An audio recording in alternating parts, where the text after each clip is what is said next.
Stand up! The American Republican Army is here to defend the Republic! Fight back against the enemies of freedom! Defend the Republic with everything you've got!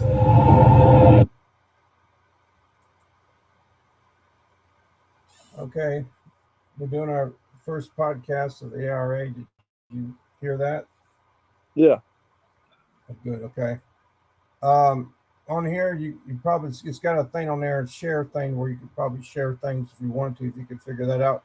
If you click on it, it goes up. On the very bottom, it says share my screen. And then, like if you share the screen, it's got a thing on there where you have to click the button on the right to share the audio. We're going to be talking about a number of topics. We're going to try to be careful in what we say, because we're going to try to post this on YouTube, schedule that on YouTube and Facebook. We'll probably talk about what's been going on in our country here recently, at the aftermath of the Kamelaanthony situation when he killed Metcalf. And we might talk a little bit about the Muslims take over America, and then the AI data centers and the flock cameras. So go ahead and start what you want to talk about, and we could go on some other ones. All right. Well, what I'd like to talk about right now is the problem we're having with the AI data centers. They're trying to take up, land that our people have, lived and fought and died on, and they're trying to take it from us. And, the people are being cowards about it. It's sad. But, they're using AI to literally replace us. They're using AI to take jobs and everything. And something has to be put, a stop to this. What is your thoughts on this? Yeah, this they're doing this replacing. I've noticed that they're replacing a lot of jobs, like Walmart. They're going to have like autonomous vehicles with like robots, or maybe not even robots, just control it by computers. And they've already had some issues with these vehicles already. There have been some deaths I've watched in the news about that. And also, they're replacing jobs that used to be people used to have. And well, I remember years ago, they used to be full service gas stations years ago. And now people, they got to pay their own, they have to pump their own gas now. I remember when you go to a gas station, they would never let customers pump their own gas. Yeah. Every gas station used to be full service gas stations. And that was I think in the late 90s. I think they made the switch from full service to self-service gas stations. There might be, I don't know, is there any full service gas stations where in your neck of the woods? Any full service gas stations? I believe so.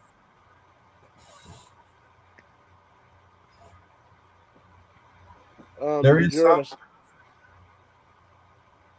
Yeah, I believe so. And it's just, and and the surveillance. I mean, they already got enough. Oh yeah, they've already got enough cameras as it is right now. I will say this: there's people that are, and we can talk about the data centers here in a second, but the flock cameras, I think we've got some solutions to those problems, but we can't discuss it here. If anybody wants to contact me and Matt, we can tell you what you need to do. But we can't discuss it here in regards to at least the flock cameras, how to deal with it. But we can't discuss it here.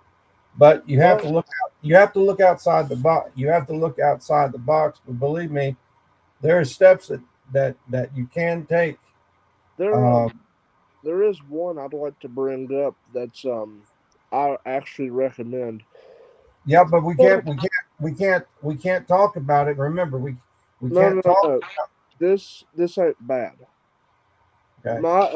The way I see it is this: there's a way to stop it legally, and how is that? You find endangered species of plants. If you can find any that are growing there, by Yeah. law, you do know then it actually becomes a protected site. Yeah. And that's actually, of course, protected by the EPA, etc. You know, the Environmental Protection Agency. Yeah, if you get the EPA on their butts, I mean, because I'm glad you brought that up because there was people bringing that up. If you can get the EPA on your side, that's the big thing. There's a part of the government. I don't know if I don't think Kennedy, the one that's one of Trump's one of his staff people, I don't think he's actually for the data centers. No. Personally. And I don't think Trump even likes it either. But there's people that have been pushing it, but we do know that they're the big. I think the police overall like it. There might be some counties. What about you in your state? Are they for it or against it? The data centers.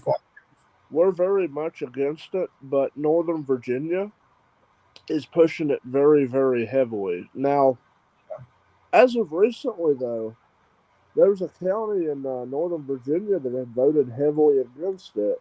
And if I ain't mistaken, I believe that is Prince Edward County. Yeah.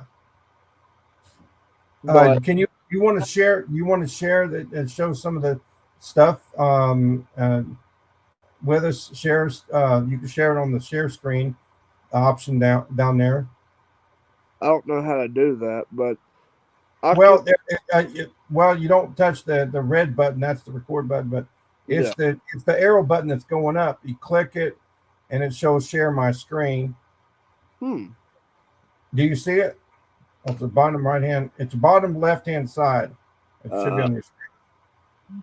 No, I don't see it. It's an arrow. It's an arrow button. Yeah, I don't see it, but I'll worry about it later. But there's tell me what to look up, and let me see if I can find it. You say it's Virginia. What county is it in Virginia or city? I believe it was Prince Edward County. Okay, hold on a second. Let me see. Let me look this up while we're talking. Let me find it first. Prince Edward County, Virginia. Yeah, they placed some kind of momentarium or however you pronounce it on it, so they've paused it. But it would have been the world's largest data center. They actually shut it down. Now that's a win-win for us.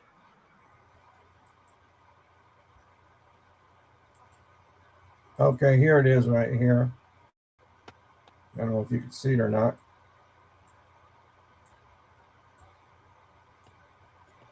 That's Prince Edward County, Virginia. Yes. Now, looking at the map. I might have. Oh, wait a minute. I got the county wrong. It's Farquhar County. Okay, let me go back. Okay, what county? Farquhar. How do you spell that? FAUQ. It's pop up that way, but AQ. Yeah, there it is, Farquhar County. Is that right here?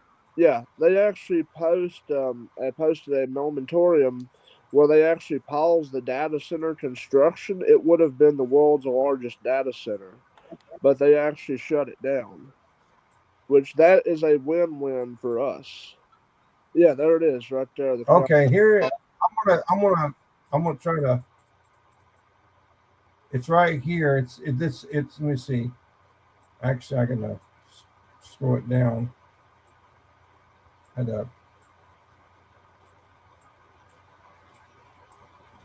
You're in the wrong. I can move it over a little bit. Well, wait a minute. It's right here. It's basically right here in the red. Yeah, because right below it. Here. I mean, right above it, you have, of course, Loudoun County, Fairfax County, and the little tip on the corner is Arlington County. Interesting thing about Loudoun County for y'all. Loudoun County, they're having a little problem right now with all the data centers there. You talking about Loudoun County? You talking about Loudoun County, Tennessee? No, Loudoun County, Virginia, which is we right got above, one too. Yeah, but it's right above Fauquier County. But anyway, they're having a problem with the data centers in Loudoun County. And with that being said, what they're having a problem with is too much electricity consumption. Yeah. So they have actually asked the local schools to stop using the lights, etc., to save it. The irony of that. Yeah.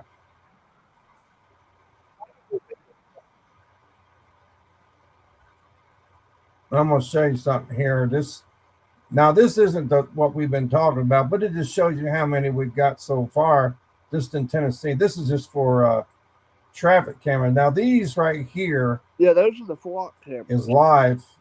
They should be. Now these, I don't think these are this right here. These, I don't know if these are the flock cameras or if these are the traffic cameras, but this right here is live right now. There's a website for this. We have one well for Virginia. I think this one right here says Alcoa Highway. It's on the road off where I live at, but I'm trying to figure out where it's at. McKee Tyson and McKee Park. It might be next to the airport. Yeah. Let's see. Here's one. Okay, Mississippi Parkway at Lovell Road. Let's see. So this is up in Knoxville on Lovell Road. Yes. It's all you see is lights. Yep.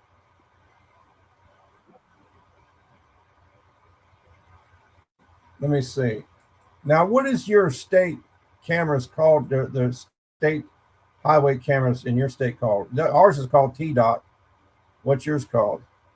VDOT. See, where y'all have TDOT, we got VDOT. But yeah, it's connected to the flock cameras, etc. Let's see if this is the same one I'm thinking of. Yeah, that's on the VDOT site. So yeah, that's it. It may not. I'll have to go down there and see if that was the one.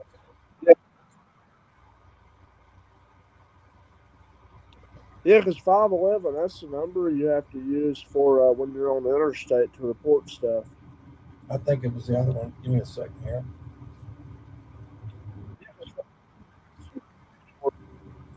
This one, this is the Virginia VDOT cameras. This is the one. Yeah. I think this is the one. If it's not, there's another one down there, but just give me a second and see.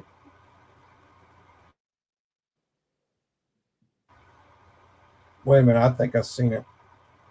Wait a minute, I think I've seen it down the other one. Mm-hmm. It was down a little bit down. Let's see. Here it is. You would think it was one of these.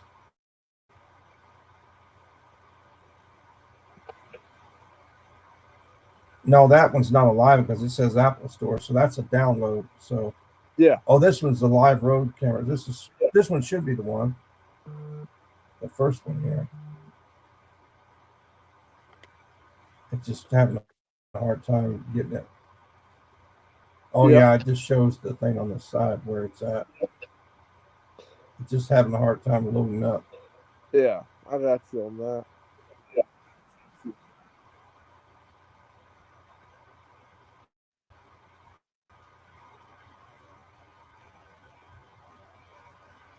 Okay, here it is. Here it is. All right, hold on.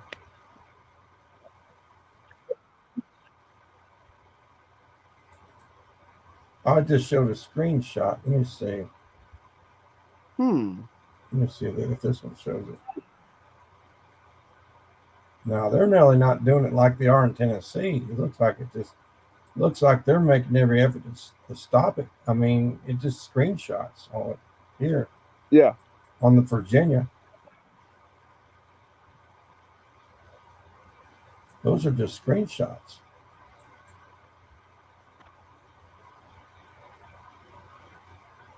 Yeah. Mm-hmm. I want to kind of change course a little bit. Yeah, that's fine. Well, I think what we need to do right now is talk about, and we were talking about this a little bit ago, um, about some of the music that's been playing in the behavior, Yes. and um, recently when the Kamelaanthony, they sentenced him to 35 years, and then there was another black kid that died, Mm-hmm. and I think they're blaming the same people, because for that, in retaliation. And anybody that was on the Kamelaanthony trial, they were basically retaliating against the people that they were targeting, not Yeah. saying what it is. And then it's the music, um, and I've had issues. I never did like it. Never did like rap music myself. I didn't. But um, and and then I've noticed a lot of the country music songs. Yeah. I don't know how many years this has been going on. I've noticed it's been changing. They've been introducing rap music to country music songs, which I thought, well, where the heck is this coming from? It's trash. But And mind if I add something?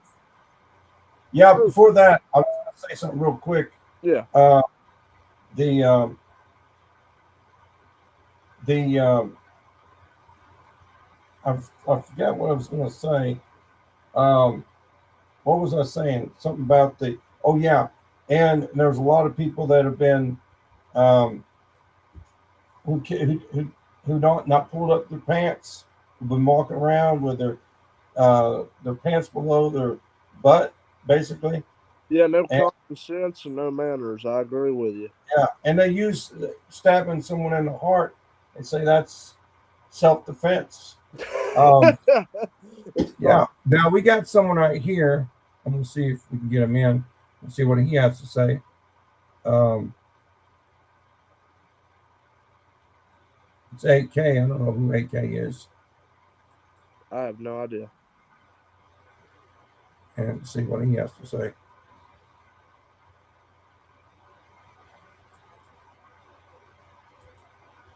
Yeah, I don't know who that is. 8K, you there?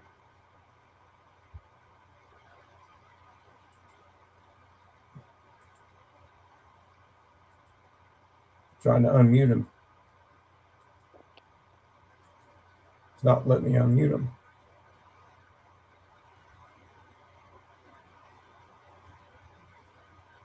Okay. Never mind. Go ahead. What was you about to say? Well, the problem with the ghetto culture that we see today is the music. I mean, with their music, it actually it encourages them to be violent. Which we're talking about. This is the same culture that the CIA had made, and they made not only to disenfranchise them, but to destroy the masses, to dumb them down, etc. And that's what they did. And Yeah. so they've made it where people have no common sense, no manners from it, and they're just making them look like common thugs and scumbags. I mean, Yeah. really, there's no other way to put it. And so Yeah. they're using this to erase everything. And it's ridiculous. This is literally what you would call cultural genocide. Yeah. The music has changed. I was talking to my brother, and they're even taking a lot of the rap artists are even taking music from groups like Kraftwerk. Kraftwerk is based out of is a group based out of Germany, and they've been around since late '60s, and they're kind of like the Rockets. Rockets is kind of like Kraftwerk, and I think Devo. I don't know if you ever heard of Devo. Yeah, Devo is like an American version of Kraftwerk, but Kraftwerk. This group here, basically, the best way to describe it is they're dressed up and they look like the robot. They look like they're robots, and they don't move, and they're playing synthesizer music. And whenever they talk or play their music, they got these voice things. And a lot of the rap artists have been ripping off or sampling other music to put in their music, and even and I don't know if they've been getting permission from the artist to take some of the music, but they have sampled or stole some of their. I guess I guess rap music, when it started with the scratch stuff, when they're going, they had these beat down. I think I remember it went, and they used, that's when they first started, when they started doing the rap.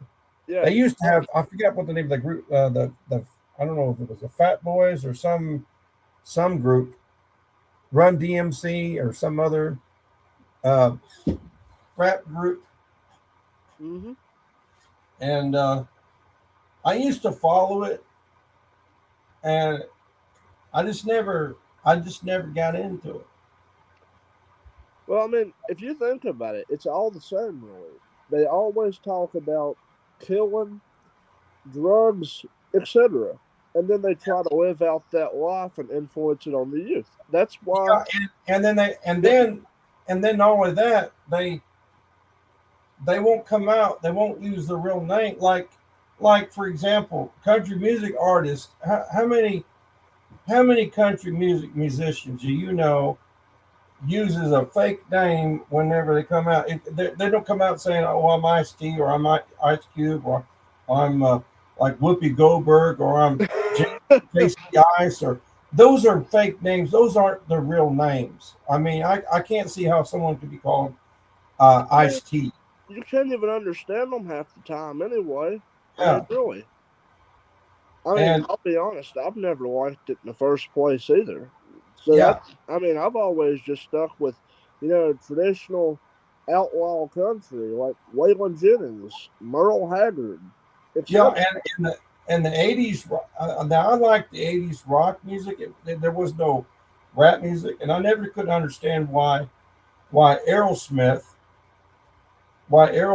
teamed up with Run DMC when they did an album together, and it kind of ruined the song. I'm like, I lost all respect for Aerosmith when they teamed up with Run DMC, and it My first thoughts when I heard it too, I'm like, what the hell is this? Yeah. And not to say specifically. Yeah. Specifically, I'll say it. We're not going to say that what the name of it is. Mm-hmm. But people will figure out what we're talking about when I say this. We talked about it. There are certain places of the country that certain people cannot go to at night because it's dangerous, and that's all I could say about it. But it's and certain groups of people in 2020 went there, and they got or about to get their butts handed to them. People catch my drift. You know what I'm talking about. And We're not going to talk about it, but people know what the hell I'm talking about. Definitely. Yeah, and before we talk about now, I was going to say something about the Muslims a little bit. The coexistence with everybody gets along with everybody, and if you don't, and the way this is set up now with the Muslim religion, Sharia law, if we don't submit to Sharia law, and they've already taken over New York City, they'll literally will chop our heads off like they did in Ireland and places. But I will say this. I was trying to think what else I was going to say. Oh yeah, we were also going to talk about something that you want to talk about. I'm going to let you go ahead and talk about it, and then we'll. You could talk about it as long as you want to. You were talking about the coal mine wars. I want you to explain that to us. The coal mine wars. Definitely. So a lot of y'all probably aren't very familiar with the coal mine wars. That has been erased from history books.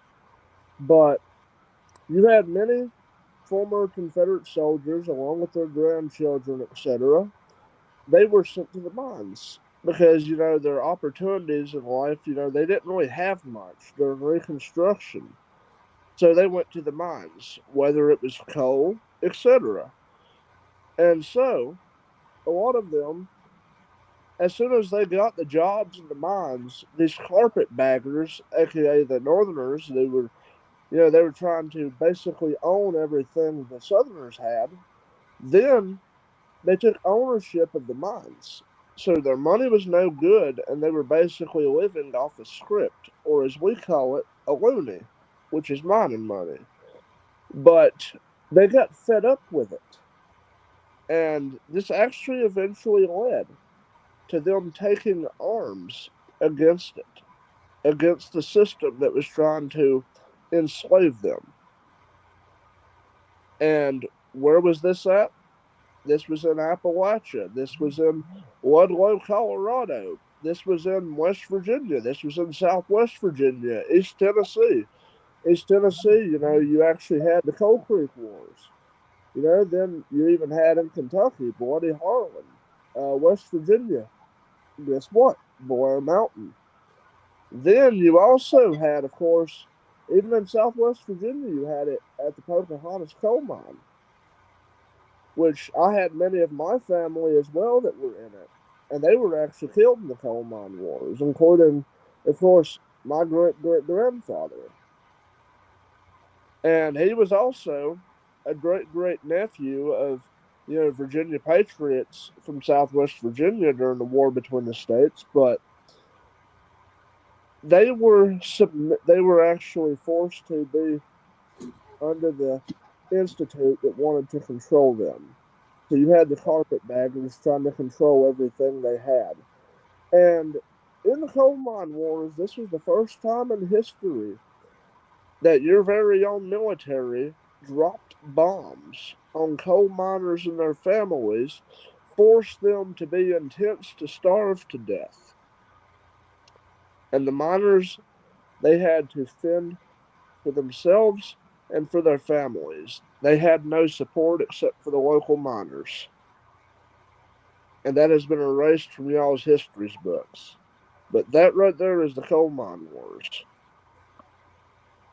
Yeah, the yeah they've done that, and I've noticed a lot of the northern cities they use propaganda, and they've lied about the cause of the war. If you go to Chickamauga battlefield, I've been there.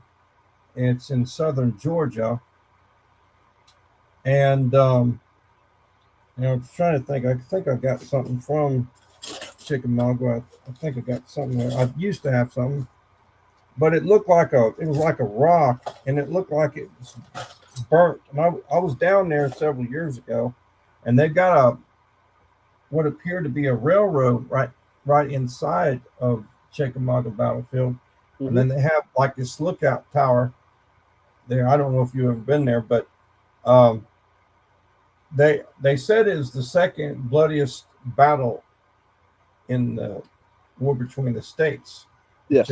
And it was according to what you said, this was a Confederate victory. And I think what did you tell me? How many Northern troops were killed at Chickamauga? If I ain't mistaken, I think it was around 15,000. I'd have to look it up again. Yeah. And then I think it was yesterday or early today, I was looking up Andersonville POW camp in Georgia. And it was almost the same amount of people that died at, I think it was 13 or 14 or 15,000 Union troops died at Andersonville prison. And of course, I don't know if you know the history of the POW camps in the North. They used to have an agreement between Union and Confederate governments. They used to have prisoner exchange, and then I think Grant or Lincoln was one that stopped the prisoner exchange between. Um, and then I think the Southern government was they weren't against exchanging um, POW. They weren't against it at all. I would say it's a win-win for both sides. Well, the thing is, the worst POW camp, though, in the war, the people of Chicago burned it to the ground, and that was Camp Douglas. I had several family members as well that were there. So Yeah. the Union Guards there, they actually paid the people who would visit to actually torture them, which was disgusting. There was a surgeon there as well who actually bragged about killing more soldiers in the prisoner of war camp than any that were killed on the battlefield. That is Yeah. disgusting, and that's a war crime. But of Yeah. course, guess what? It was brushed under the rug, and all they done was hang Henry Wars for war crimes in Andersonville. But the thing is, the South did not have the resources; the North did. So they don't have a damn excuse when it come to that. Yeah, the Southern government they didn't have the money. They didn't have the. It was a poorer government as far as financing than the Northern government. Obviously, we didn't have really any industries as much. I mean, the only industry we had. What did we have as far as industries in the South during the war? So there were a few ironworks, such as Thomas Iron Works here in Southwest Virginia. Then you also had the Trafalgar Iron Works in Richmond. So you had a few ironworks spread throughout the South, but it was a slow but starting to boom industry. You also had the mines as well that were booming. For example, you had salt mines, you had coal mines, you had lead mines, you had silver mines. Yeah. Southwest Virginia, it was booming down there for Wythe County, Pulaski County, and the surrounding counties. They were actually, of course, known for having the lead, and so that was very, very significant for them there. But you even had some places as well that they had salt, such as my hometown. And the reason why they needed salt was to preserve the meat that they ate. Yeah. So my hometown at the Battle of Saltville, that's why, there were two battles there. The Union Army was trying to destroy it because, they were actually feeding 2/3 of the Southern Army there. From all Now, that. I was going to ask you a question about that because when I heard the word Saltville, I was thinking to myself, I wonder if that's a salt mine because it had the word salt in it, and I guess it was a salt mine, wasn't it? It was named after the what they were. You said they were mining salt. You say? Yes, but it was actually named that. I think it was actually about early 1861 because before then it was just called the Salt Works. Yeah. It was right in between Glade Spring Depot and, of course, Abingdon, Virginia, which was Washington County. But it had spread into Smith County. And then from there, it became even bigger. So it was booming. But, what's funny is after the Yankees destroyed it, 3 weeks later, the local Home Guard units and the locals, they got together and fixed it. And they had it up and running again in 3 weeks. Yeah. That now all the mines, whether it be salt mine, I mean, what kind of mines were there? There were salt mines and there was coal mines. Was there any other kind of mines besides those two?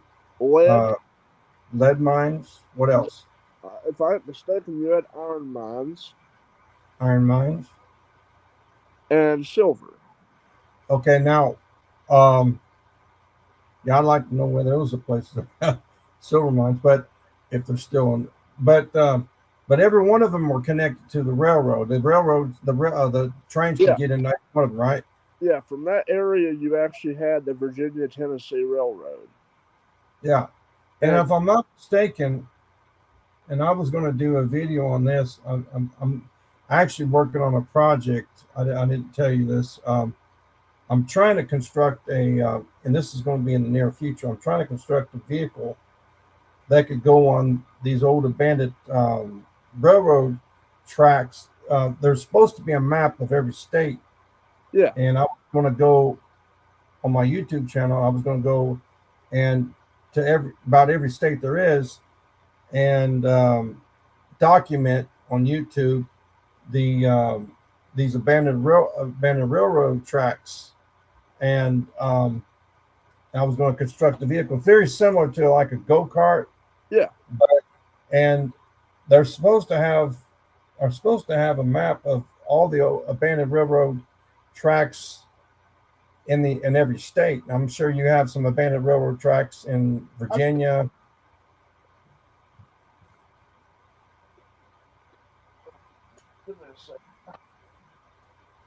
The I will tell you this, and me and Matt will say this as well. And when we were talking about different things like the AI data centers, flock cameras, Yes. the Muslims, and their agenda, and everything else that's going on, It's all I will say this. I will say this. If they're asking for any kind of specifics, you got to understand, even today, they know everything that we do. And there's some things that we have to do. We would have to say off the grid, take stuff off the grid and talk about it in person. yes. There's things that we can discuss off the grid that we can't discuss because either YouTube or Facebook or other places might have a policy. It might violate some community standards or whatever. So if you hear us talk and a lot of this doesn't make any sense and you want a piece of the puzzle, then you'd have to call us. A big thing I'm going to let people know right now. I want people to know this before you show what you're going to show to me and the people is that if you join the ARA, we're on Facebook and we're going to try to set something on MeWe. And you can also get a hold of me at my number, 865-338-6576. We're looking for people that can stand up and then we're thinking outside the box. Okay. Yes. If people can understand what I'm saying, you have to think outside the box. There's some things we can't spell it out. We can't talk about, discuss. I hope people understand that.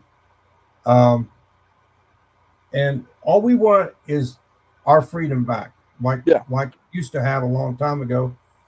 And that's one thing. We want our freedom back.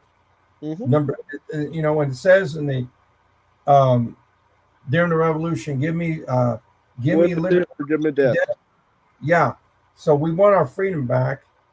We want safety and security without having to worry about someone stabbing us in the back and watching our back. And that's what we're facing in our country. Yeah. Some places in our country that's safer than other places. Like, for example, your state, you're in a safer area than a lot of other states. Yes. I wish that's the way it was in my town, more so than where you live at. There's more of a brotherhood. I according to what you told me, there's more of a brotherhood where you live at. Maybe the whole state, maybe parts of the state. There's more of a brotherhood there. Is that an accurate way to describe it? More of a brotherhood? Yeah, it's parts of the state. Now, the problem is with Northern Virginia, though, you have a bunch of transplants. So, we want nothing to do with that because they're trying to erase us. Now, back to what you was talking about the railroads, I have a map here about it. Okay, wait for Matt to come back here.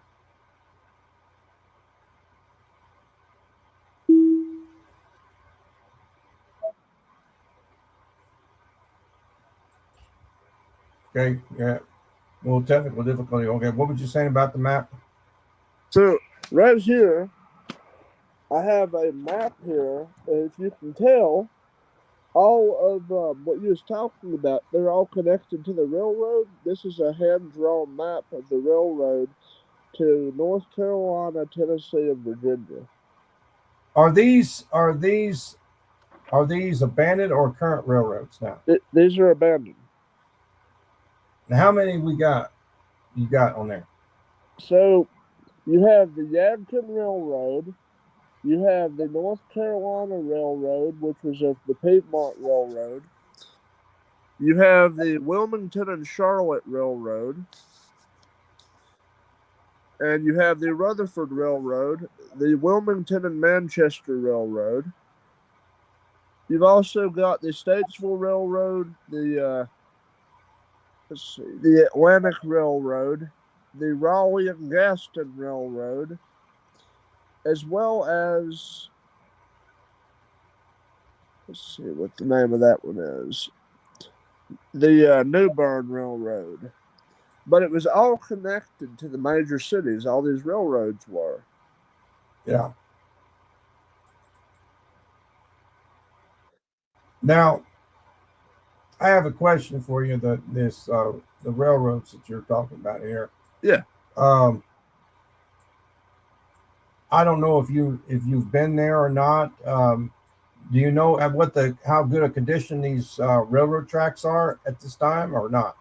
Not at this time, but some of the ones here that are abandoned, yeah, they're in pretty good shape. Pretty good shape. I've seen a video. You probably seen it on YouTube or Facebook. I seen an actual video of a really bad condition railroad track, and it looked like the train was going on it. Yeah. And it was going real slow. It looked like it needed to be fixed. And you probably know what I'm talking about. It was on, I think it was on YouTube or Facebook. Yeah. And it looked like, that thing looked like that train was about to jump off the tracks. I was like, holy crap, they better do something about this because I don't know if you had any relatives or ancestors that helped build the railroads, railroad tracks. I had family that did. I don't know about any ancestors. I know I had cousins who did. Now, I have a question for you, and maybe you know a little bit about it. Have you ever heard of Dale Hollow Lakes in northern Tennessee? It sounds familiar. Okay. Well, this is what I understand. So I think someone told me about this. My grandfather, he worked for the TVA. Tennessee and I think he was, and this was he worked for them back in the 1930s. He also worked at the cannon factories. He went up north to Indiana to work at the cannon, but he worked at TVA. Yeah. In addition to our ancestors, great grandfather, my grandfather was moonshiners. Probably your ancestors were too. But my grandfather worked for the TVA. That used to be a town. And from what I understand, at Dale Hollow, there used to be a town. They flooded the whole city. They flooded that city, and they turned it into Dale Hollow Lakes. And it was part of the dam system. The TVA was generating electricity. Now, my next question would be: Tennessee is a hub state. Now, from what I understand, Tennessee provides electricity to several states. I don't know if they provide electricity to Virginia or North Carolina or Alabama or Mississippi, but does Tennessee provide electricity to Virginia or North Carolina? They do? Now, another town that was flooded too by the TVA, you've probably heard of it, Old Butler, Tennessee. When it was flooded, that's actually what became of South Holston Lake. And that's in between Virginia and Tennessee. Yeah. But, at South Holston Lake, you can actually swim underwater and see the buildings still intact. And when did they flood the city? once they had flooded it, they rebuilt the same town 7 miles away from it. Was it back in the 30s that they did this, or I think it was back in the 50s. 50s? Yeah. Yeah, from what I understand, that the Del Hollow Lake was flooded either during World War II or before World War II, either the 30s or the 40s when they flooded Del Hollow, where it used to be a town there. I don't know what the name of the town was, but you could actually see the town under the water. Under, was a lake, you said? What Yeah. you're talking? Well, it's the same with South Holston Lake. You can see it with Old Butler. Okay. Right now, I'm going to show everybody. This is our group on Facebook, and we're asking people if they want to help us, know what they can do. We're going to ask people to be careful what they say, but they can message us and we'll tell them. But this is what it looks like. This is the logo. I'll try to increase the size of this so you can see it bigger. This is what it looks like. But getting back to what you were saying about the railroads, the abandoned railroads and stuff. So you got how many that you know of in your state, Virginia or West Virginia? I know quite a bit. We had the Norfolk and Southern Railroad. Now, part of it is still intact here, but part of it is not. Like, for example, they took part of it out of Saltville, but they took that part out because it was no longer in operation, but also due to sinkholes. And this was after the gypsum mine had collapsed, which I told you about that. The road would literally sink with it. Hey, let's talk about what we talked about the other night. We were talking about, hold on a second. Excuse me. We were talking about, and before we do this, I'm gonna show something here.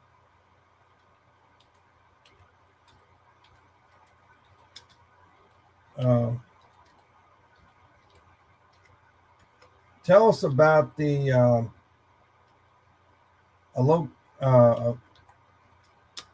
where they want to build these data centers at. You said it was at the mines or something? Yeah, so definitely I'll bring this up. So are y'all familiar, which I'm probably sure y'all are, with when Trump said he wanted to bring a new future to the abandoned mines? Well, the future he was talking about is data centers.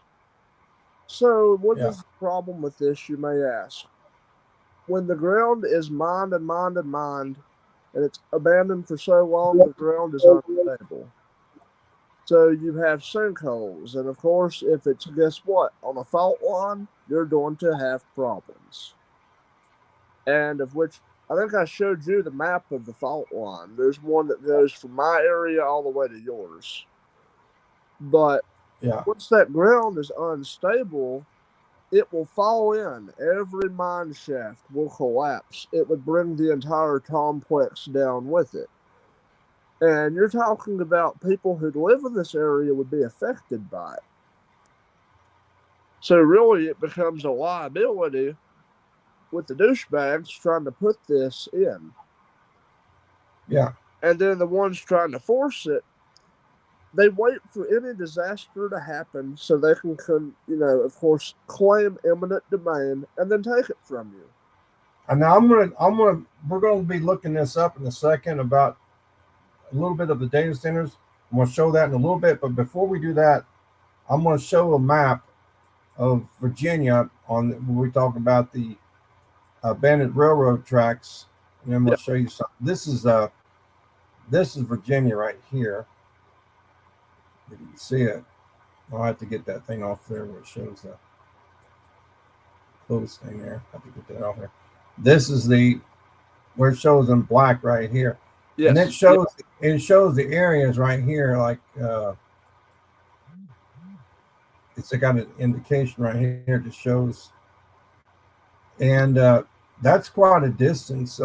Yes, just on that one alone, I'm looking up, and that's, I don't know how many miles that is right there, But this is actually a national. This is actually a national map because I looked it up. Yeah, I've seen this before. Yeah. And yeah, it's called Abandoned Rails. we have another one too that's abandoned. So there's a lake right above Saltville. It's State by state, which I found. But there's It's called Abandoned Rails. Yeah, there's another abandoned railroad above my hometown too, at a Laurel Bed Lake. Now these are the abandoned rails right here. Yes. It shows the area, and over here, yeah, right here, right hand side, Matt. This just shows the specific areas and it's Middle Tennessee and Alabama. Now we were talking about the data centers. Yes. Now, what is the area that they wanted to put the data center over mine? Do you have the name of the mines? I don't have the name of the mine, but they were talking about the one in Wise County. Well, Wise County, Virginia. huh? I don't know if y'all are familiar with that or not, but Wise County is one of the biggest. Is it WISC? Yes. Yeah. Wise Is it West Virginia or Virginia? Virginia. But Wise County, though, was one of the biggest coal mine counties in Virginia. So was, of course, Buchanan County, Dickinson County, Russell County, Tazewell County, and Bland, as well as Scott. But, yeah, the problem is where they're trying to propose these at. Where the land has been mined and hollowed out, the ground is unstable. So you have, of course, those caverns collapse when they decide to build them. You are going to have a major, major problem. And the people who actually look at this. Could die. I'm going to show you something right now. Now, these right here I'm looking at, it looks like a whole list of mines. Yes. Now, they got one here in Big Stone Gap, Virginia. Yeah, that's where they're trying to. That's where they were trying to propose. Coal Museum. Now, this one's a museum here. But the ground is unstable there. Try to focus it.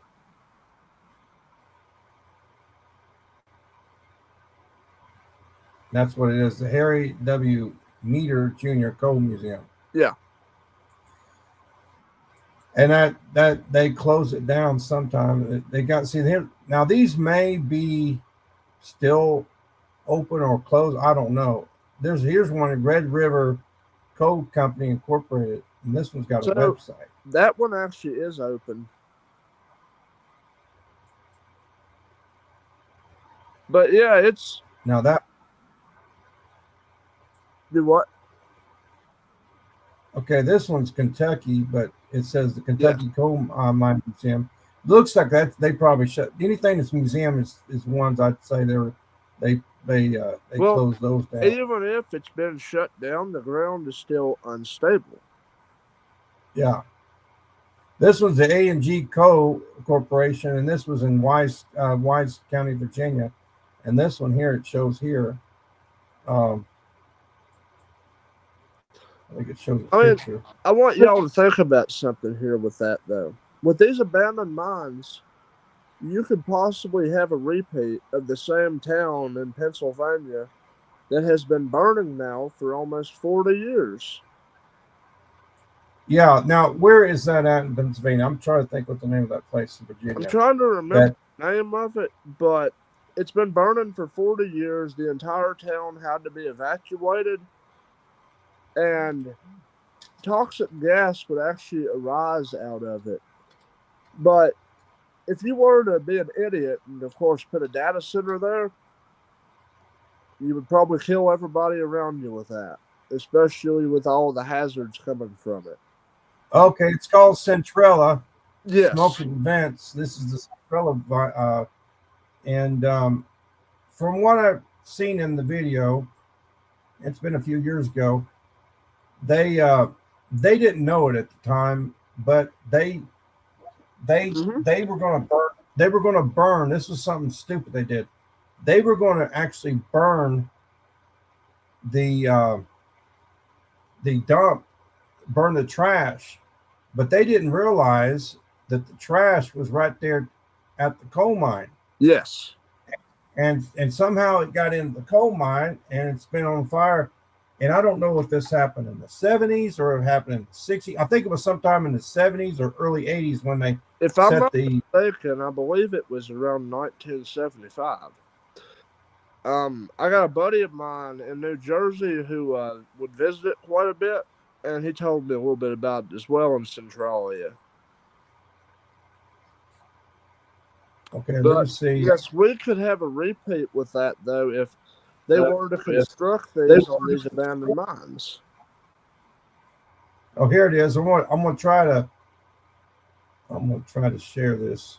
All right, to restart this. So let's see. This is a YouTube video, and I'm gonna see if you can hear it. Let me know after I start it. Okay, here we go. And I'm going to try to show this here. And let me know if you can hear it after I start it. Tell me if you can hear it. The entire town. You hear it? Yeah. Centralia, Pennsylvania. It looks like a ghost town. Its buildings condemned and torn down. Anything that once indicated civilization now long abandoned and reclaimed by nature. Along this stretch of road, the only signs that humans ever were here is the graffiti they left behind. As of 2020, only 5 holdout residents called Centralia home. It's a far cry from the town's heyday in 1890, when it had a population of 2,761 and boasted 7 churches, 5 hotels, and 27 saloons. So what happened? How did this once bustling mining town turn into something that looks like it could be from a zombie apocalypse film? Here's everything you need to know. Centralia was once a bustling small town in eastern Pennsylvania. There were piles and piles of row houses, piles and piles of people all packed in on each other. And all around the town, there were strip-ins. The town was developed around rich deposits of anthracite coal, the most carbon-dense form of the fossil fuel, making it very difficult to light. However, once lit, it is nearly impossible to put out.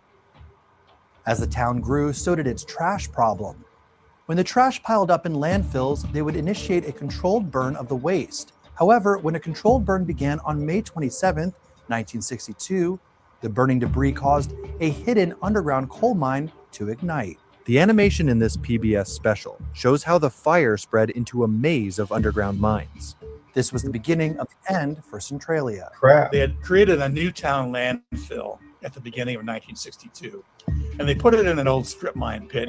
And so there were a couple of holes opening up into this pit that went down into this labyrinth of abandoned mines, beneath the town. The Centralia Borough Council was told they had to close those openings, and they did some, but not all. What they had done in the past was that just before Memorial Day, they would set the dump on fire and then let it burn for a while. And when the dump was in the old location, there was no way for it to get down into the abandoned mines. But in the new location, it could. And that's what happened. So the fire raged for nearly 20 years after several failed attempts to put it out. Then on Valentine's Day, 1981, things literally started to crack.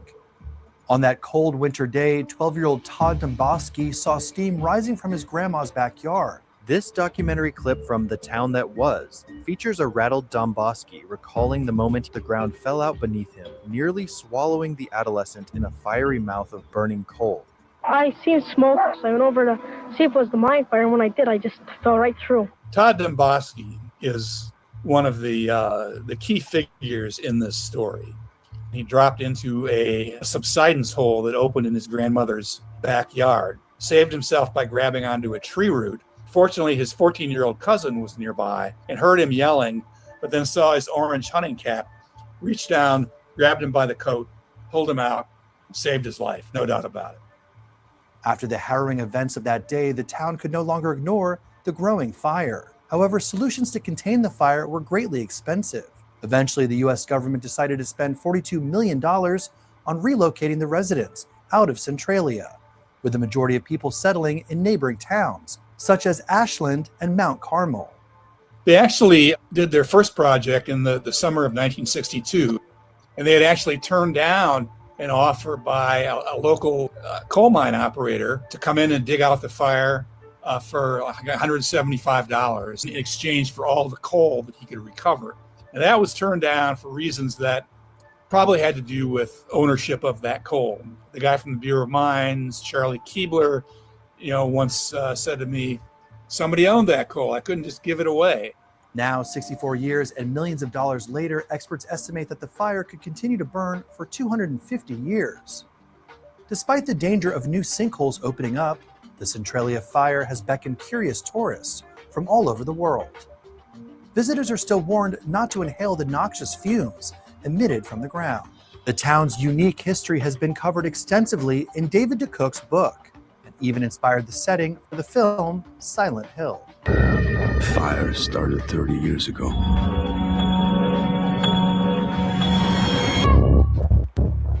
Sometimes people think it's just a poor mining town in Appalachia, but it really wasn't. It was a middle-class town. They loved their town. Sometimes they had lived in the same house for 5 generations, and they miss it. Many of them really miss the town that they lost. It's not just a matter, well, they got paid, they had to move, so what, but no, they lost the community they loved. You think about that. I mean, did you hear what he said? How much that one guy was going to charge? Yeah. I mean, what it was, $100 some or $200 some? Yeah, about $175. And you know what? They should have took him up on it, because even though they would have got rid of the coal, they should have took him up on it. It would have saved the town. I mean, that's greedy right there. I'll give it that. I mean, what would you have done if you say, "Well, I'm going to save the town"? Or, I mean, I think he said he would wanted all the coal, right? Is that the exchange? Yeah, save the town. Would you said yeah? Or yes, not? I would have said yes to save the town. So that the people, whoever won it, was, I mean, they didn't want it. They didn't care about people's lives, did they? Don't sound like it.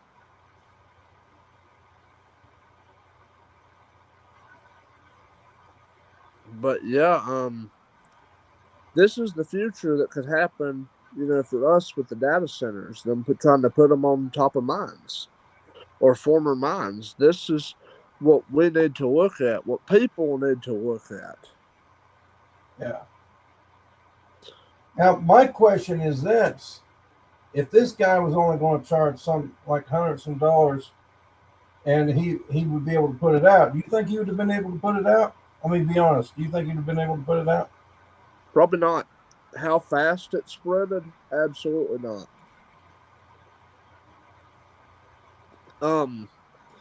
Because I don't know if you've seen or not, but when it spreaded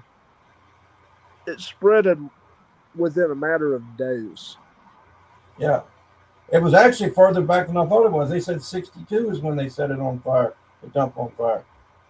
But it's been burning now for 30 years. They said it will probably burn for about a couple hundred years because it's burned every mine shaft inside. Well, you know what's going to happen once all of that is completely burned? That whole ground there will collapse. Yeah. Because, think about it, it's unstable, and now it's been completely burned out. So well, my question is, how far out of the town is it going? I mean, is it going to go to? I mean, if it's going to burn out, but how many miles do you think that Centralia mines? How far? I mean, around the town, or does it encompass many counties, or what do you think? Well, it encompassed the town and the ones near it. So I believe that, of course, eventually, it will hurt the towns around it, yes. But of course, like I said, the roads are already cracked and they're pretty much falling in over there anyway. A buddy of mine who's in New Jersey, he went there about a few years ago, and he even could see the graffiti too. People would graffiti draw on the road. Yeah, at Centralville, right? Yeah, Someplace. at Centralia. Yeah. There was also, I learned about this from one of my members at my Orthodox church I go to, but there was actually a Russian Orthodox church there that had to be abandoned too. But they still do services there ever so often. The people from the surrounding towns go there. Yeah. So they keep that part alive, but you know, it's not enough to keep the whole town alive, unfortunately. Yeah. But what do you think, though, about what I've said, though, about this could happen with the mines and them trying to put data centers on top? Yeah. Yeah. It's, I mean, that what happened up there, you know, and some other things, you know, and also when you talk about the fault lines, Yeah. a major earthquake, and you were telling me the other day it starts. Where was that at? The fault line started at? So it starts right, I think, Craig County, Virginia. That's the central part of it, but it goes all the way from Maryland all the way to Alabama. Yeah. Now, and that's the Appalachian, all that close to Appalachian Mountains in it, all that area in it. yes. And it's a very, very big portion. Yeah. But yeah, with the data centers, though, if they build it on top, they're putting a hell of a risk out. And people are too ignorant and too blinded, honestly, to even see the problem here. There's major risk. There's not much study done on them. And if you ask them, they'll look at you and say, oh, well, just trust us. Yeah, they said the same thing in the coal mine wars, too, when they said, oh, just trust us, just trust us. And you know what happened? You had the coal mine wars.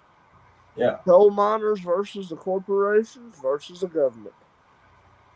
Okay, now what I want to do now before we close the show out is, if you want to, or you at least mention it, you can mention the names of the books if you want to, the books you wrote, but you can also mention the one book that they should buy, and that's the one you made, the one you wrote last year. What was it?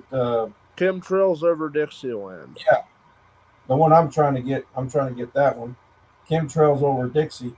Yeah, now, that one, there's a lot in that that's very important. In it, there's, of course, weather modification patents. Yeah. And now, there is some stuff. There is some stuff that we were talking. I was talking to Matt the other day, a couple of days ago. There's some stuff that we cannot talk about here on our podcast that is of a very sensitive nature that we can't. It based on what Matt told me, and once I get this book, I'm going to be looking forward to it, and I'm probably going to be surprised when I'll probably flip ahead to what the 33rd chapter or whatever it is. I'll probably flip ahead to that. Well, with that one, that's where I predicted data centers. Yeah, and you got some other books. I don't know if you want to mention. Yeah, I've got, of course, The War That Never Ended, Secede Your Mind from the Modern World. That's my first one. Then I have, of course, Blood in the Mountains. You know, The Life of Private Nathan Holmes. Then I have Hell in the Cell, which is a survival story of, you know, my fourth and third great grandfather. So, you know, Richard Lee Marshall and Matthew Seymour Marshall. Then I also have Spirit of Vengeance, which was the murder of my fourth great uncle, Christian Miller III, by the Union Army. And then we also have of course, the one I just mentioned, Chemtrails Over Dixieland, and The Road to Hell and Back. And The Road to Hell and Back is about my Revolutionary War ancestors who were sold into white slavery by the British Army. Yeah. And you have another book that you're working on right now. I'll be releasing it in August. I'll be making history with that. So I'm actually making a Confederate military enlistment encyclopedia by each state per county, which has never been done before. The SCV has actually congratulated me on this. And you're also going to be working on other projects as far as going to school, giving the real history about the war. And been invited to several different schools for this. Yes. Yeah. Now, I will say this, and I've seen this, and I think I've only been to, if I've got my information right, I've only been to one Civil War battlefield not technically, no. I've been to one big battlefield. I've been to one up in off of Lamar Alexander Parkway. There's a battlefield there in Knoxville. Yeah. But there's at Chickamauga. If you go into the visitor center, the guy that runs it, they want you to watch this propaganda film, and then after you watch it, of course, my mom had to tell this lady Pat, our friend, that this was all a bunch of lies. Yeah. And of course, my mom, she was born and raised in Clay County, Tennessee. Now, the difference between the southern states' education about what you call the War of Northern Aggression, between that, from our point of view, what they taught in the schools versus what they taught in the schools in the northern states. And I'm going to say it right now. It was not about slavery. Okay. It was not that. That's a lie. Number one. Number two, now people ask me this question. Did both sides have slaves? Yes, both sides had slaves, but it wasn't the cause of the war. It wasn't the reason of the war. The slavery was what I call they used it as a tool to recruit people in the northern states. And they, what was it actually over? The reason, the cause of the war? Why did it? So you had states' rights. So with Jeffersonians, which a lot of them were, they were anti-federalists. They were tired of the federal government trying to infringe upon their civil liberties and their rights. So you had, therefore, states could not make their own decisions, whether it was on taxation, etc. So actually, in several secession ordinances, you have, of course, even North Carolina listed it too, taxes. Same with Virginia. But they listed that they were actually being taxed very, very highly. Actually, I heard that they were taxed higher down in the south than it was in the north, which is the moral territory. Yeah, I've also was told. I don't know if this is true. Maybe you know this. I was also told that the outcome of the war was actually decided by a flip of the coin between Lee and Grant, and whoever lost the coin toss would be declared the loser in the what they call the contest or the Civil War, the outcome. Now, I don't know if you was ever told that, but that's what I was told. Yeah, it was over a coin toss. That we actually didn't lose, but the war in some way we're still fighting in one form or another. Well, the funny thing is too, the last major land battle, it was a Confederate victory, and that was at Palmetto Ranch in Brownsville, Texas. Okay, what year? What? I mean, what? It was 1865, right, or 1864? 1865. It was about 4 months after Lee surrendered. Okay, so what month was that in date? I think it was about June. Wow. That's But way yeah, after, it was. that was way after the Lee, you know. Yeah, and this was in Brownsville, Texas. So there were still places in the country that the fighting was still continuing. Now, also read up that the Union troops was in the South, according to record. I mean, it may have been longer than that, but according to the record, it said they were here at least until 1870. Were they here longer than 1870 in the southern states? Yeah. Some places were there until 1880. That's actually when you had the bloody election in South Carolina. That's when you had Wade Hampton's red shirts actually chase them out of South Carolina by force. Yeah. Because they were trying to take over South Carolina's election for governor. Yeah, I know that George Luter, he's a direct descendant of General Wade Hampton. He traced his lineage back to that. And where was General Wade Hampton from? What state did he live in? South Carolina. Yeah. So he was a native South Carolinian. Yeah. Do you know anything about the battle of the Ironclads or the CSS Hunley? You know anything about that? I do.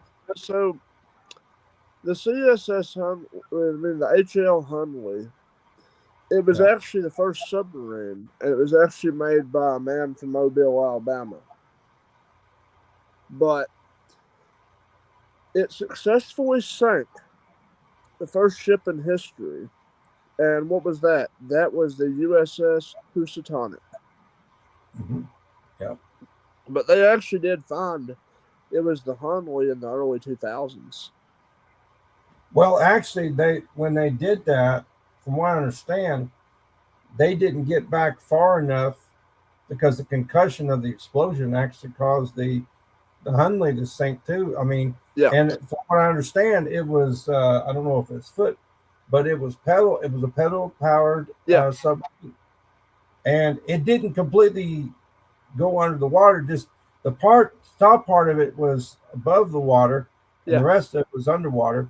And those guys, really sad. They sank with the submarine, and of course the Ironclad. I don't know if they found the Monitor and the Merrimack, which that was in 1862. The Monitor and Merrimack. When was the Hunley? When was the Hunley? What year was that? 1864. But the Monitor Merrimack, what was that? 62 or 63? The Monitor Merrimack. I think it was 62. But now they found the CSS Virginia, and then the CSS Virginia too. If I ain't mistaken, after the war, it was actually sold to Japan. So what's interesting about that is Japan used it as a warship. Yeah. I forgot the name of it, but yeah, Japan had renamed it, but they kept the imagery on it. So that's probably when they started. They probably stole some of our technology as far as how to make submarines, probably. Well, they actually had this. It was the Confederate government that had sold it to them. Yeah, I'm interested. I mean, that's interesting you bring that up because I think it was during World War II. The Japanese actually come up with a submarine that they were going to use. They didn't get a chance to use it. They actually had a submarine that was a World War II submarine that could actually launch biplanes inside the submarine. It would submerge, and then when they took it up on above water, it could actually launch off. And I think they actually had that submarine. The Germans had one plan too. It was a special kind of U-boat. It just never came into effect. Yeah, and if it had not been, I think it was Great Britain. If they hadn't cracked the Enigma code, they would still been sinking ships, U.S. and Allied ships, because they were sinking them left and right. And I don't know if we actually had sonar developed at that time. Sonar may have came out the same time that radar was developed. I don't know if we had sonar or not during World War II. I think we did. What's crazy about like radar, for example, we actually had radar right before Pearl Harbor, and they didn't trust the technology. If they'd have known what it was, Yeah, they could have prevented. They could have prevented Pearl Harbor, but they were actually had a radar station right there at Pearl Harbor, and they seen all these blips, and they didn't know what to make of it. They said, "Look, we see all this stuff," but if they were taught, say, if you see this, they just didn't. They didn't know enough about it at the time. But if they'd known what it was, yeah, they could have. They could have. And from what I understand, they actually had the guns locked up. Yeah. On the battleship, they actually had to unlock the guns, number one, and then I don't even think they even had enough shells. no, But if they were given at least 30 minutes to an hour's warning notice, they could have probably moved them out to sea, or they would have had enough to repel them. They were totally surprised. now I don't think we had sonar until the Korean War. No, I think we had sonar in World War II. I think we had it because of the boats and stuff. They had them. How would they have been able to ping the location of something like the surface ships? How would have been able to ping the locations, because they were sending down these depth charges. Yeah, that's true. But I'm not sure if I don't think they had it in World War One though. Yeah. But it was funny that Japanese were our allies in World War One. But you were telling me, now the coal mine wars. You said it started what year and ended what year? Was it the 30s it ended? Technically, it started in 1866 in Lincoln County, West Virginia, which was the Lincoln County War. Yeah. And it continued all the way till 1946. Wow. So it actually ended. The last major battle happened right after the Battle of Athens. Oh yeah, that was World War II veterans that came back, and Yeah, remember they didn't get their bonus? Their what? They didn't get their bonus from the military they were promised. And this was over election fraud, basically, I think. Yeah. That's what it's about. And that was in the late 1940s. I ain't got to see it, but I've heard they have like a plaque for it in Tennessee. Yeah. And we were down there. I don't think they have the original buildings. That I think they tore them down. But some of those, and I forgot what county that is down there. But it's close down there, close to Cleveland, Tennessee. Yeah. Not too far from Chattanooga, but it's actually in that neck of the woods, you know. Mm-hmm. But Athens and Sweetwater, they're like close, right next to each other. Yeah. Athens and Sweetwater is. But those are good towns. Those are peaceful towns. Hmm. And that's the underwater. That's the cave in Sweetwater, I believe. That's the underwater. I forget what, the Lost Sea. Yeah. The cave. And that's the cave where they have blind fish. And they got these boats, and they got these little glass things on it, and you could actually see in the lake, the underground lake. Kentucky has something like that too at Mammoth Cave. Yeah. And I understand Mammoth Cave, I think, is supposed to be the deepest cave in the United States, if I'm not mistaken. Yeah. And that's in Cave City. And I think those are where I had all those tourist attractions. Guntown Mountain. They got another place. They got all the wax museums. Yes.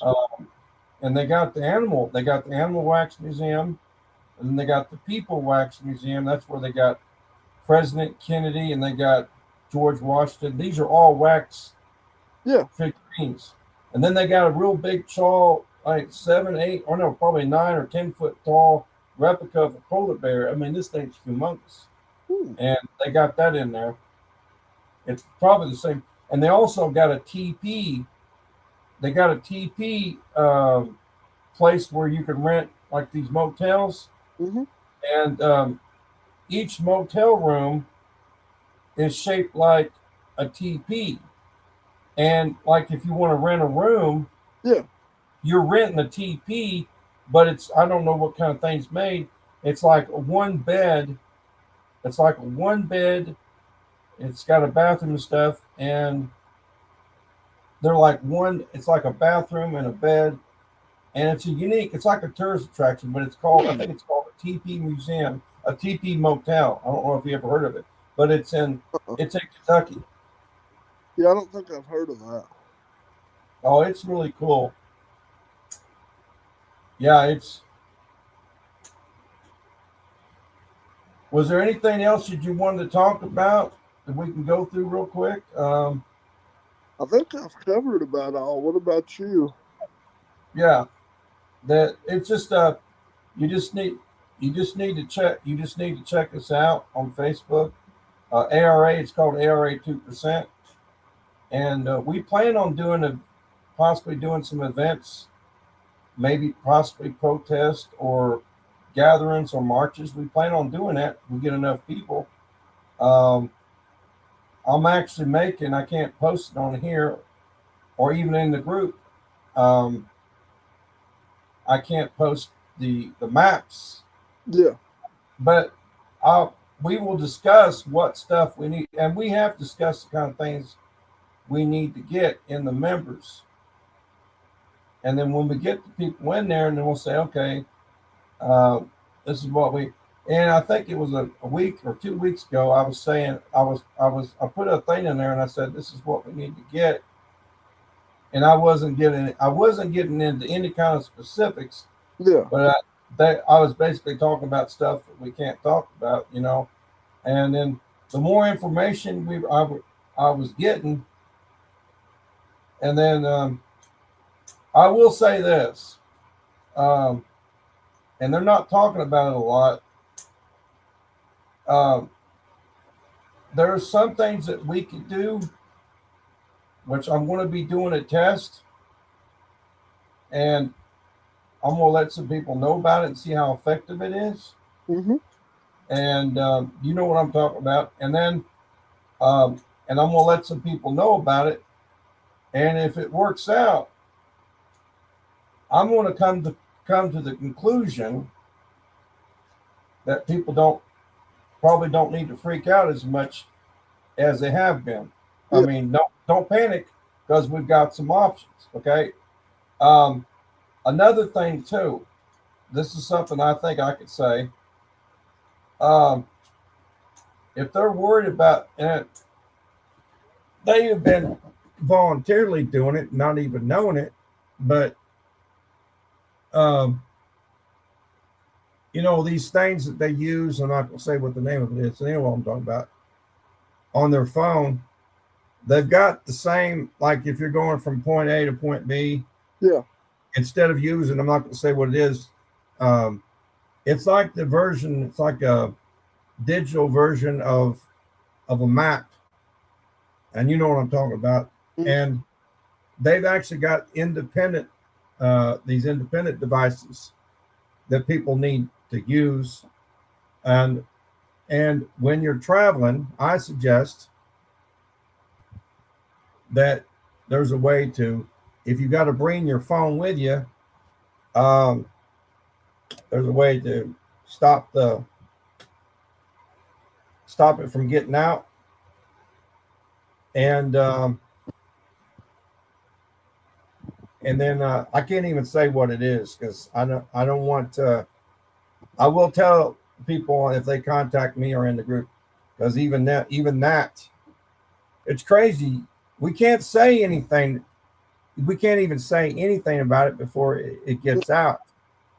Because here's the problem. And you tell me if this is true or not.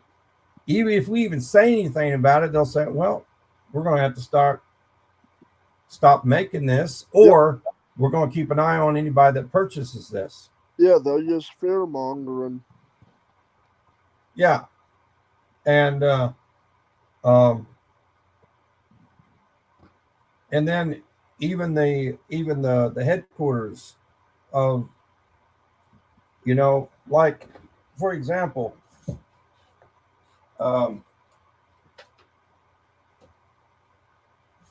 this right here. Now this right here, that's anybody knows what that is? Mm-hmm. Yeah. So there's ways to, you know what I'm saying? Yep.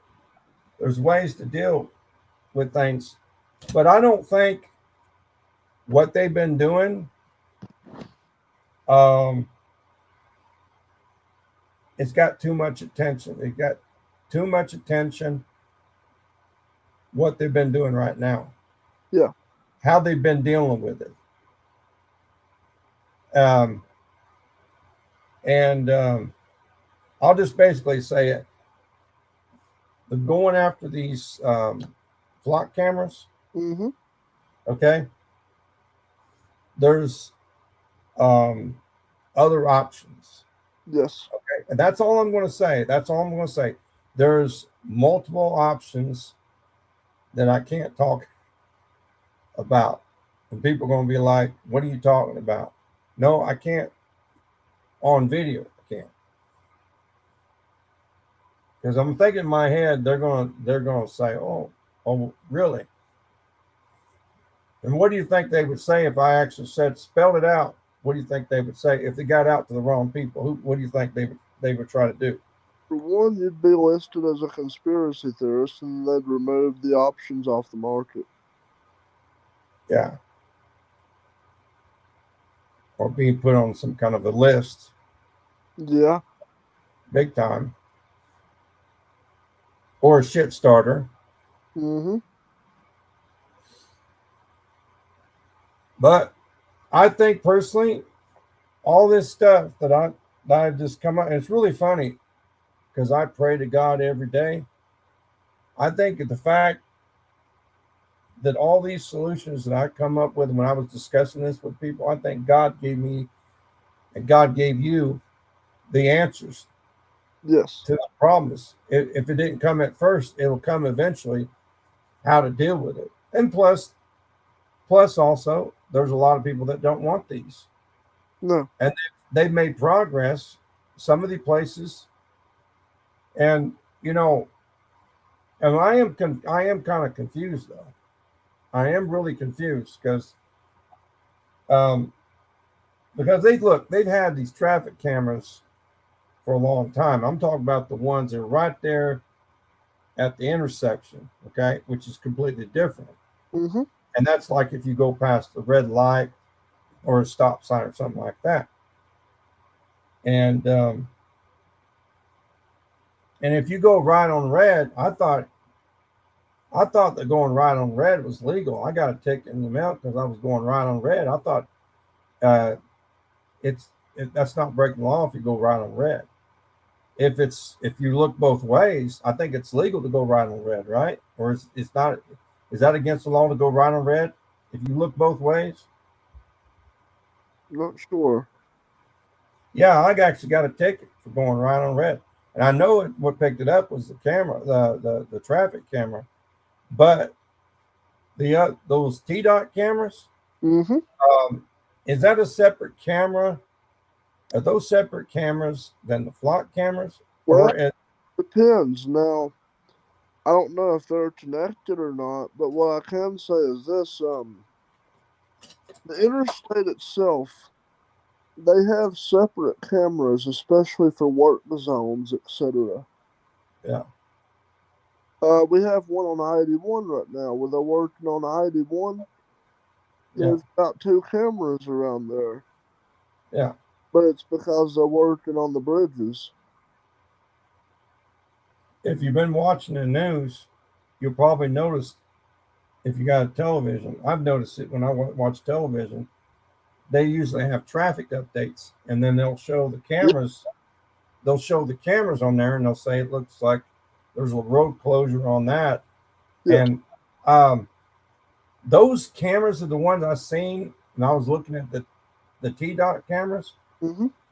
I don't think those are the ones that I don't think those may not be the flock cameras, because on those cameras you can't actually see what type of, you actually can't see the license plate or anything else. I think those are different type of cameras. Those are just regular traffic cameras. The AI flock cameras, though, are completely different. Not only do they read everything, but they can scan everything.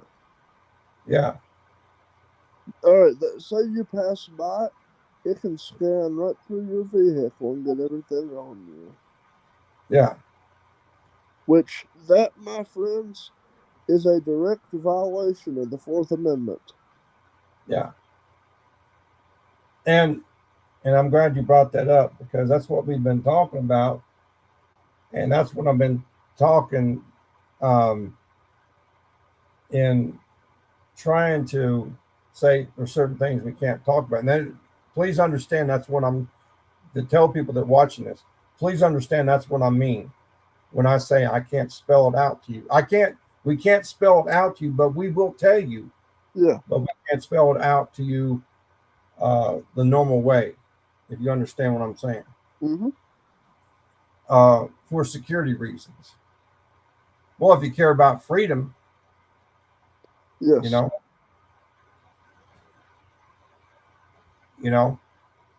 and I mean, I don't know where they're going to plan on putting it. If they're going to put them everywhere, you won't be able to go anywhere without them knowing where you're at. Now, I will say this. That's what they want, though. They want the police state, like Orwell said in the book 1984, and even an Animal Farm. They just want the police. Now, I will say this, because they've already put this out about this, and I don't think I'm compromising too much, because they've already put this out.